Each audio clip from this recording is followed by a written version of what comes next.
Hello everyone and welcome back to my channel. My name is Marisol and today we are talking all things mama. Today I want to talk about 5 mistakes I made in 2020 as a new mom that I really want to help you avoid if you're expecting, or if you plan to be a new mom, or if you just want to hear about what you can expect in the first year of being a new mom to an infant. So let's get right into it. I want this to be as if we were having a coffee date and I was like, girl, this is what it's gonna be like. You need to try to avoid this so you can be the best mama you can be. First mistake I made as a new mom was not giving the baby a bottle. Let me explain. So as a new mom, I was very ignorant to the whole idea of nursing and breast milk and really what was best for the baby and the baby's habits in the long run. And what I mean by that is that I thought that when people said you need to breastfeed, it really meant you needed to have the baby on your breast and that the milk needed to be coming from the breast 100% of the time. And I also thought this because I had mom friends in the medical field and nurses at the hospital and my own pediatrician telling me that nursing exclusively was great, it's the best for the baby, you should keep doing it, and to keep the baby on your breast in order for your supply to come in. Your supply will go low if you don't have the baby on your breast enough, and also the baby will get the best antibodies if he's on the breast because then your body will know what to give the baby. All these things made me paranoid about having a low supply and made me paranoid about the antibodies that the baby would get. As soon as my milk supply came in and I started pumping regularly, I should have been alternating between the boob and the bottle. Not only should I have been giving the baby a bottle, I should have been having other people feed the baby. All these things are going to help you. So if you're expecting or if you're planning on having a baby, know this.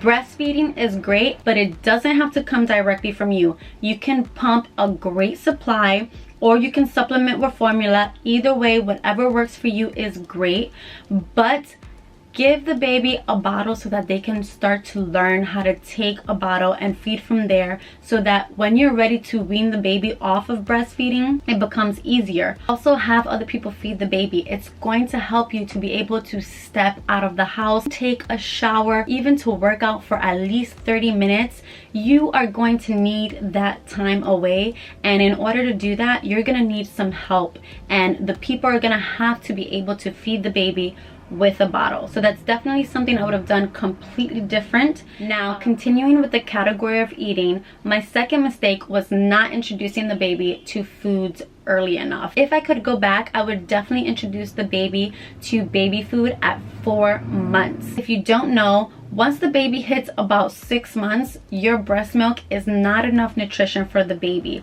And so you need to start introducing the baby to other foods so that they can get a full nutritional diet. I was under the false notion that breast milk was still enough.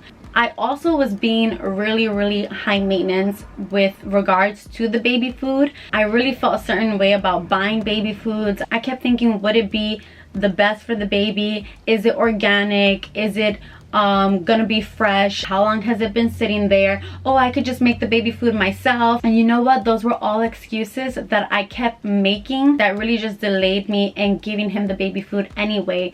I was unable to make the baby food myself. I was too tired. I had too many things to do. I needed to do what worked for me, and the best thing was to get help, and that help was already made baby food. You have choices. There is organic and all these other options that you have out there. Don't delay something for your baby because you're comparing yourself to others, or because you're making these excuses because you have an expectation of what you thought it would be like. And mom life is really hard. Those expectations start to just get knocked down and you start to fall into the reality of things, and it's okay to ask for help and it's okay to get help.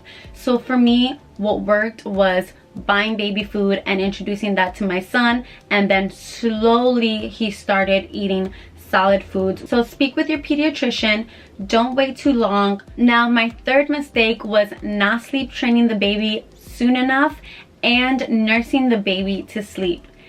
This is very common and very natural because nursing the baby to sleep, creating that bond, seeing your baby peacefully fall asleep safe in your arms is the best feeling. And it is so hard to put that little baby down while they're still awake. I would highly suggest to fight the urge.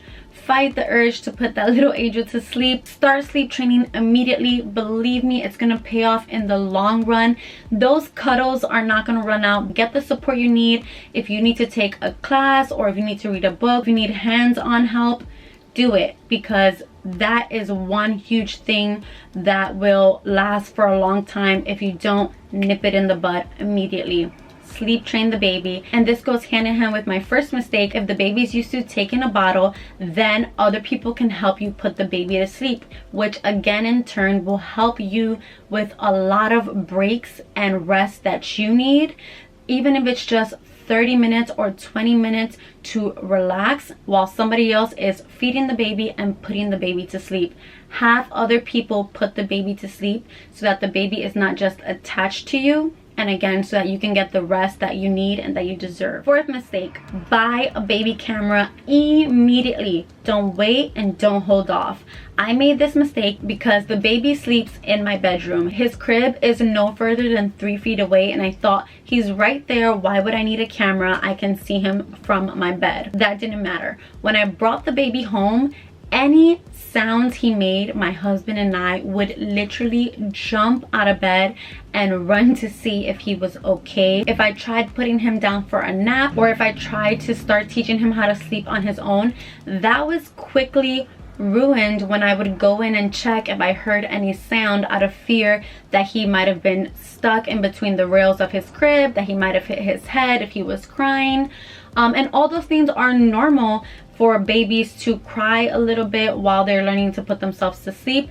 And the only way you're going to cancel out that paranoia is by having a camera and being able to shut the door and see the baby from another bedroom. So if you're like me and you have the crib in your bedroom, it doesn't matter, you're still gonna need a camera. That way, even in the middle of the night, when you hear the baby fuss, you don't get up and look at the baby and risk waking the baby up, because that's another normal thing where the baby will fuss a little bit, but they're gonna put themselves back to sleep, and they need space to do that, and you need to make sure the baby is safe. So the only way you're gonna get a peace of mind is by getting a camera so you can watch the baby from afar while the baby learns these important things that's gonna help with their development. Now, last and final mistake is also a sleeping one, but it's a mama issue. So if I could go back and do things differently, I would definitely nap while the baby napped. And that's something that I never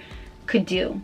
I could never do it because, again, I was constantly worried about the baby sleeping. I was constantly worried about his breathing.